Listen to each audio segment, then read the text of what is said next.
जी हाँ दोस्तों, देश और दुनिया में कई राजा महाराजा ऐसे थे जो अपने सनकी व्यवहार से जाने जाते थे, तो कई राजा महाराजा अपने रंगीन मिजाजी के व्यवहार से जाने जाते थे। बता दें दोस्तों कि हमारे यहाँ भी विलासिता पसंद ऐसे शासक रहे हैं जो खास अय्याश भी रहे हैं। मिसाल के तौर पर एक नाम है पटियाला रियासत के महाराजा भूपिंदर सिंह। उनके दीवान जर्मनी दास ने एक किताब लिखी। महाराजा नाम की इस किताब में उनकी रंगीन मिजाजी और सनक दोनों का ही खुला जिक्र है, यानी वो सनकी भी थे और काफ़ी रंगीन मिजाज भी थे। महाराज राजेंद्र सिंह के निधन के बाद महज 9 साल की उम्र में ही भूपिंदर सिंह के पास पटियाला रियासत की बागडोर आ गई थी और हालांकि औपचारिक तौर पर उन्होंने राज्य की कमान 18 साल की उम्र में ली और अगले 38 साल तक राज्य किया। इस दौरान महाराज की रंगीन मिजाज के किस्से लगातार सामने आते रहे। उनकी रियासत के दीवान जर्मनी दास ने ये वक्त करीब से देखा और महाराज भूपिंदर सिंह के जीवन पर एक किताब लिख डाली।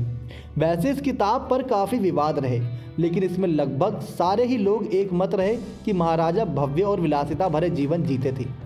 दोस्तों, आपको बताते हैं पूरी जानकारी। स्कूप बुक में महाराजा किताब के हवाले से कहा गया है कि राजा की 5 पत्नियां थीं, जिनके अलावा 300 से ज़्यादा दूसरी महिलाएं भी रानी की हैसियत से महाराजा से मिला करती थीं। इन 5 पत्नियों के कुल 82 बच्चे हुए, जिनमें के 53 बच्चे जीवित रहे। वैसे रानियों की कुल संख्या पर भी विवाद है। कुछ इतिहासकारों का मानना है कि राजा की 10 ऑफिशियल रानियाँ थीं।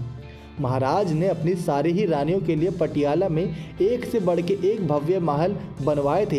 इन महलों में भोग विलास की सारी सुविधा थी, यहाँ तक कि उस जमाने में जब भी सेहत के लिए लोग खास जागरूक नहीं थे, महाराज ने रानियों की रूटीन जांच और सेहत के दूसरे मामलों पर नज़र रखने के लिए भी देशी विदेशी डॉक्टरों की टीम तैनात कर रखी थी।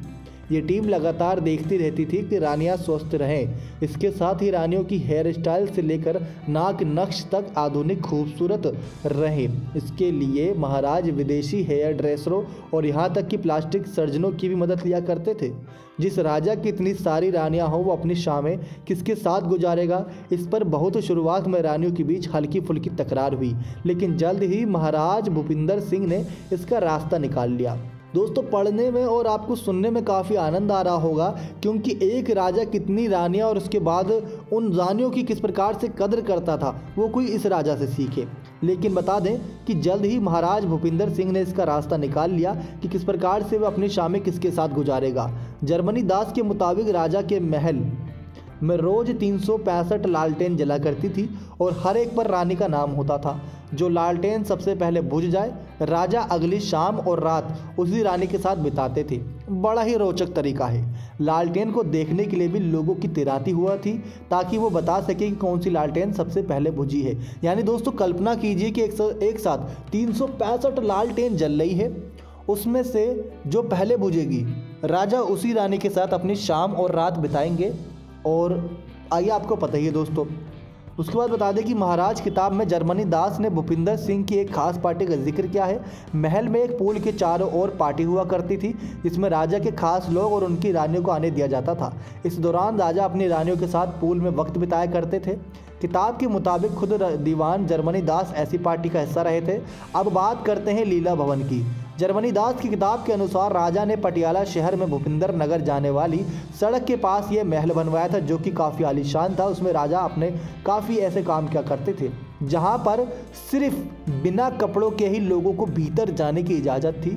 महल का एक कमरा प्रेम मंदिर कहलाता था, जहां राजा की इजाज़त के बगैर कोई तो अंदर गया तो समझ लीजिए दोस्तों कि वो भगवान के पास गया। राजा के बारे में अजीबोगरीब चीज़ों में से कई किताबें भरी पड़ी हैं, हालांकि इन किताबों की सत्यता की जांच नहीं हो सकी है। ऐसी एक किताब फ्रीडम एट मिडनाइट में भी राजा का जिक्र है। लेखक डोमिनिक्यू लेपरर और लेरी कॉलिसन ने इसमें एक एनुअल रिचुअल के बारे में लिखा है कि कैसे राजा साल भर में एक बार बिना कपड़ों के सिर्फ हीरो का एक हार पहनकर परेड करते थे। लोग इस दौरान उनकी जय जयकार करते थे और मानते थे कि महाराजा की ताकत ही लोगों को बुरी ताकतों से बचाए रख सकती है। दोस्तों, कैसी लगी इस राजा की कहानी? और भी अगर आप राजा रानियों की कहानी को जानना चाहते हैं तो अभी कमेंट सेक्शन में कमेंट डाल दीजिए, ताकि आपको हम बता सकें कि कैसे कैसे राजा महाराजा, कैसे सनकी, कैसे रंग मिजाज महाराजा थे। नेक्स्ट 9 लाइफ की रिपोर्ट।